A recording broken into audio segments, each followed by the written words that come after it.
Hi everyone, welcome back to the Pot Smoker's Bible. My name is Zion. I'm the author of the Pot Smoker's Bible, which contains the prophetic book of Zion, where I get my name and authority. It comes from the Ketuvim, which is part of the Torah, the Jewish sacred text. However, I was born into a Christian family and grew up with the Bible. So I use the Ketuvim, or Old Testament, of the Christian Bible. I use the King James Version to be specific, because King James, is my distant relative. It's a family thing. I think that qualifies me for being able to do this, to use it. And nobody can really say, oh, you can't use that book. Well, why the hell can't I use that book? I'm Heinz. I have Heinz feet, which is part of the prophecy. And I am descended from the British aristocracy,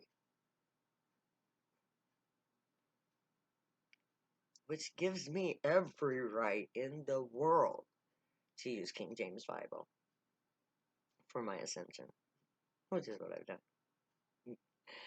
And today I am talking about, well, it's just one of those conversations I'm having with you guys. And I'm going to be talking about the difference between the Bible, the Torah, and what's coming. Because the Torah has brought us to this place. And it contains laws. The book of Leviticus, the Exodus, these contain the laws of Moses. And most of those laws I totally agree with. However, those laws were created at the beginning of our civilization to rule this civilization. Some of those laws are totally moral and can never change. But most of them were designed to establish this society, to allow mankind to do what they would. And now laws must change with the times. Take, for instance, homosexuality. Homosexuality, to me, is a state of nature. Because there are instances of homosexual playing out in nature. And I can logically think of a spiritual law several spiritual laws, which would actually require homosexuality. So that's one of the laws that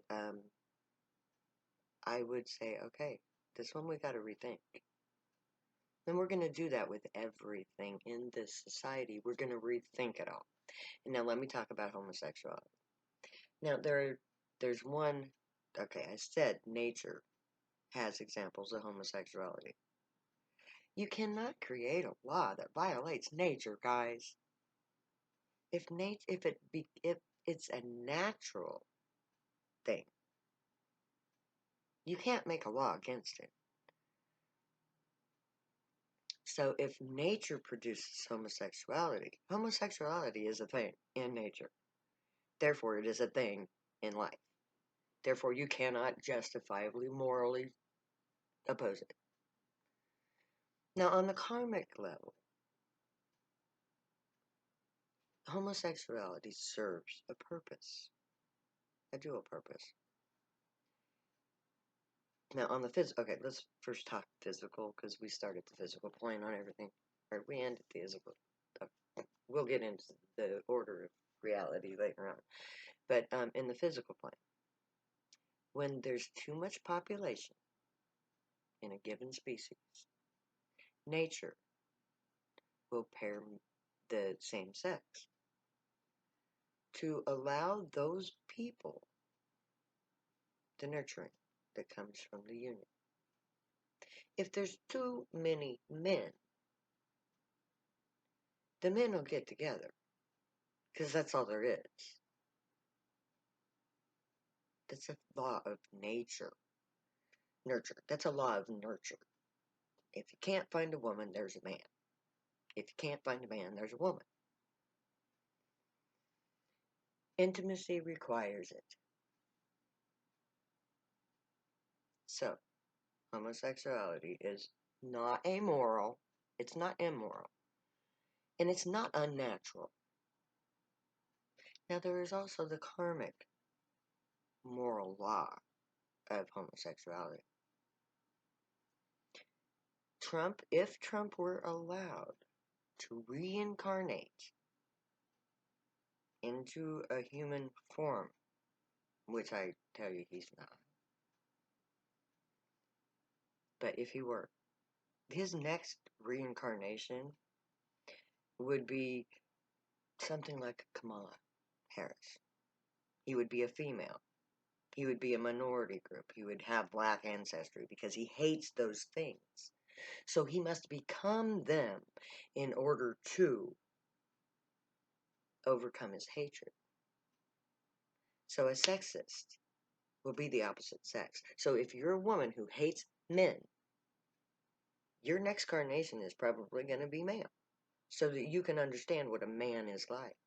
Which brings us to the evolutionary step requiring homosexuality. When a woman reincarnates over and over as a female, she loses her ability to incorporate male energies, and vice versa. So, when your spirit requires this binding of male and female energies, a woman will become a man and man will become a woman, so that they can open up that opposite part of their spiritual makeup, so that they can merge in union with their soulmates, and there can be an evolutionary step. So one of the last lifetimes that we live prior to ascension is a reverse life. So if you're a female and you are in a male body, that's either because you need to learn to love that male body, to love men, or you need to open up your male energy lines so that you can merge next lifetime with your true soulmate in your natural state. Because I guarantee you, if you're a man and you're feeling like a woman, there is a woman out there feeling like a man, and that's your soulmate. So, two gay people, it's like a female in a man's body and a man in a female's body can get together, but they can't merge because they're in the opposite form. So it's an evolutionary step. So I just gave you 3 natural laws that belies homosexuality being an immoral act. I love the Torah. It is my heritage. But it is a male-dominated manuscript created specifically to create a male-dominated society that would allow the male species to evolve into their maleness as a society.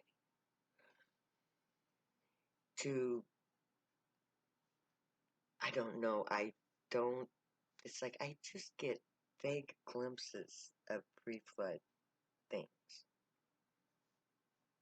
So I don't, oh God, it was so beautiful in some ways and so ugly in other ways. But that's the same thing we have here now. So where we were one thing at one time before the flood, we are the exact opposite now. And the laws of our society were created to become that thing. So now that the gray have returned and the Kitavan is playing out, we create new laws because we create a new society. And this society is truly going to be a merging of both. There will never be a male-dominated government. There will never be a female-dominated government. Because you see, the king and the queen, that doesn't have to be a hereditary title. It is a title. What do you think "we" means when the queen says "we are not amused"? She means the king and queen together. Okay? Now, in this society, either one or the other rules. Bullshit. There's a king and a queen for a reason. Now, they don't have to be married. They just have to be elected, ordained, whichever one you want to say. It's like chosen, whatever, and given the title. But the male portion of that governing body is going to be male dominated. And so everything they're going to try to do is male oriented. And they need that female there with equal authority to say, fuck that, because blah, blah, blah. So these two, kings and the king and the queen, are supposed to work together to ensure equality, harmony, and justice for all. In this male-dominated society, what do we have as the dominant factors? Power, greed, authority, violence.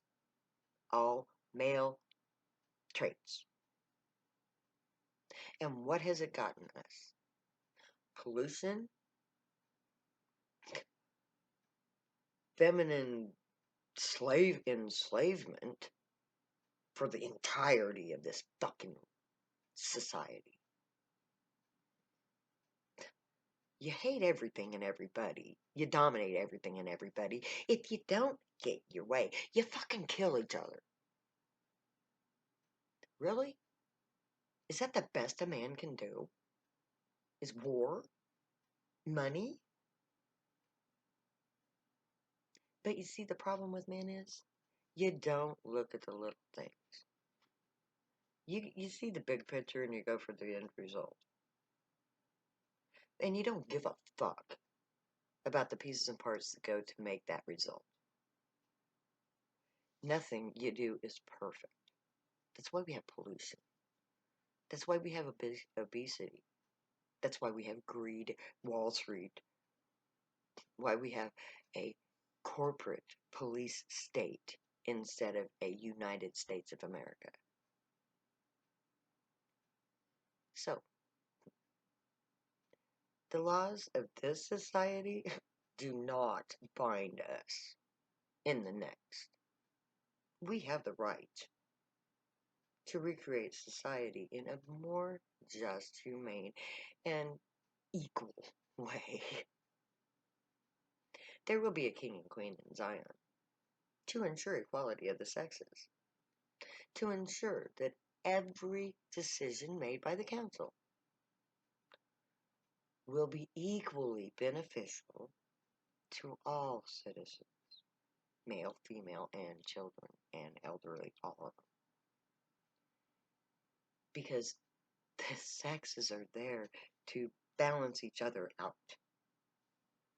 So when I say king and queen, I mean the sexes. I mean there's going to be a male person in charge and there's going to be a female person in charge, and they're going to have equal authority. And they are going to have to mesh out every dispute and come up with something that they can both agree on. Because if they can agree on it, then everybody else should too. So may the Grey watch over you, guide you, protect you, and keep you from all harm. And may they teach you right from wrong. May you be worthy of them. May your thoughts, words, and deeds reflect truth, good, and light, the unicorn way. Stay happy and high. Find your joy and pursue it. Know that I love you all.